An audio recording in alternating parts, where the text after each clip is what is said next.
You're sitting at your desk, the numbers are right in front of you, and your body is bracing, like something terrible is about to happen, even though nothing is actually wrong. If you keep doing what your body already knows doesn't work, trying to talk yourself out of it, telling yourself to relax, reaching for gratitude like it's a fire extinguisher, you'll stay in the same loop. Your body will keep bracing for a danger that isn't there. And here's what that costs you, not in some dramatic way, but in the quiet, grinding way. You burn through energy that could go somewhere real. You make decisions from a place of noise instead of clarity. You sit there long enough that the numbers on the screen actually start to look like they're moving. You know that feeling, when your mind has been running so hard that the world starts to blur a little at the edges. That's not a productivity problem. That's your system telling you it needs something different than what you've been giving it. And if you never give it something different, it keeps asking. Same spiral, same drain, same chair, same screen. I'm Mike Guarneri. I'm a CPA, which means I spent years inside spreadsheets, inside numbers, inside a world that runs on logic and certainty. I also spent years inside anxiety that didn't care about any of that. To be clear, I am not some woo-woo new age type. I am an analytical person who hit a wall thinking harder could not fix. I know what it feels like to sit in a chair and try to make your body behave through sheer willpower. I know what it feels like when that doesn't work. And I've spent years since then studying what actually does work, not as a replacement for logic, but as something that works alongside it. So when I tell you there's a different pattern available, I'm not guessing. I lived inside the broken one long enough to know exactly what it costs. Here's the thing most people miss when they're anxious. Your mind is not looking for a pep talk. It's looking for certainty. Or if not certainty, then at least a sign that the chaos has edges. That's why think positive doesn't work when your body is already bracing. Because your body knows you're trying to talk it out of a fire while it still smells smoke. You can't argue with a nervous system that has already decided something is wrong. You've probably tried. You've told yourself to relax. You've told yourself to be grateful. You told yourself the situation isn't that bad. And your body sat there and did not care. Because it wasn't listening to your words. It was responding to a pattern. And if you want to interrupt the pattern, you have to give it something older than argument. Something it recognizes at a level below language. That's the core of what I want to show you today. Not a better attitude, a better pattern. So what is actually happening when the spiral starts? Your body goes into protection mode. Your chest tightens before your mind even registers why. Your breath shortens. Your shoulders come up like you're bracing for impact, and then your attention starts roaming, looking for threats. Pulling the lever, as I said, getting a new worst-case scenario every time. Here's what's important to understand. Your system is not broken.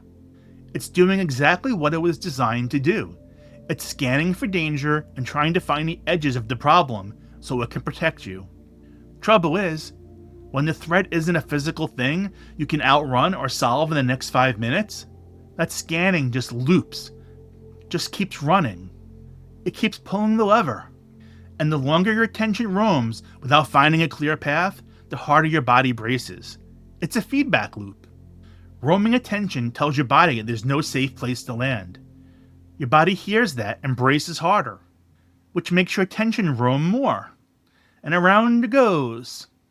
What breaks the loop is not a calmer thought, it's a different place for attention to land. Something with a clear path. One direction. One job. When attention stops roaming, the body often stops bracing. Not instantly, but enough. Enough to breathe again. Enough to make a clean decision. Enough to stop the numbers from dancing on the screen. So here's what I want you to try. I call it the Labyrinth Reset. And it takes about 2 minutes. You don't need any props. You don't need to be anywhere special. The next time you feel the spiral starting, the moment your attention begins to roam and your body starts bracing, you stop and ask yourself one question. Just one. What's the next right step? Not the perfect step. Not the complete solution. Not the answer to the whole problem. Just the next right step. That's it. And then you take it. That's the practice. Now I know what you might be thinking. That's it? That's the whole thing? Believe it or not, yes. Because the point is not to solve everything. The point is to give your system a container. One path, one direction, one job. When your attention has a clear, simple place to go, it stops roaming. And when it stops roaming, your body gets a different signal. Not everything is fine. That would be the positive thinking talking. You just don't have to roam right now. You just have to take the next step. And that is often enough. To breathe, to think clearly, to stop squirming in the chair. You're not trying to make the problem disappear. You're giving your system a container. One question, one step. That's the whole thing.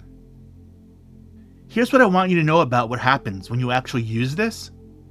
It doesn't fix everything. I want to be honest with you about that. But something does start to shift. Your body starts to trust over time that it doesn't have to stay braced all the time. Not because the problem goes away, but because you've shown it again and again there's always a next right step. The chaos always has edges, if you're willing to look for just the next one. And slowly, the spiral takes longer to start. Or when it starts, you recognize it faster. You feel the chest tighten, the breath shorten, the shoulders come up. And instead of following the spiral down, you ask the question, what is the next right step? And your body, which has been practicing this, starts to know what that means. The numbers on the screen stop dancing.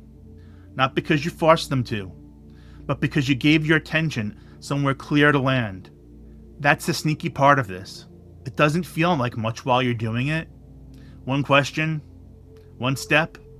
But over time, your system learns a different response.